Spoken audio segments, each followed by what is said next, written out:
Yesterday I had a conversation with someone about my lifestyle design and mindset change program. And as part of that, we talked about habits and habit change, of course. And I usually use an analogy to explain how habits are hardwired into our brain. And I'd like to share that analogy with you. And it goes like this. Imagine your brain is a jungle.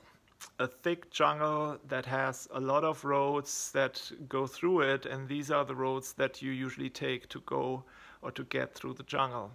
Now I come along and I hand you a machete or a chainsaw or a long knife or whatever you need to cut a new path into the jungle. So I tell you, cut a new path and start walking that path every day. Don't take the roads anymore.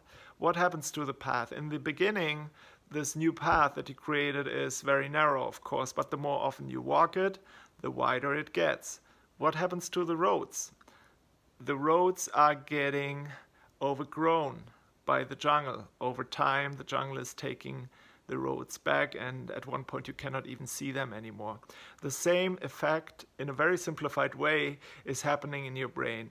Each action that you take is utilizing a certain neural pathway. If you introduce a new behavior, a new action, a new neural pathway will be created. The more often you use that, the more often you repeat that behavior, the stronger that neural pathway gets, because your brain is constantly optimizing and monitoring which neural pathways in my network are being utilized most and which one can be phased out because they are not used anymore. And that really happens with habits that you're not engaging in anymore. So focusing on new activities, on new behaviors, eventually become habits. That's why it also takes a bit to implement habits, because they need to grow and get stronger in your brain.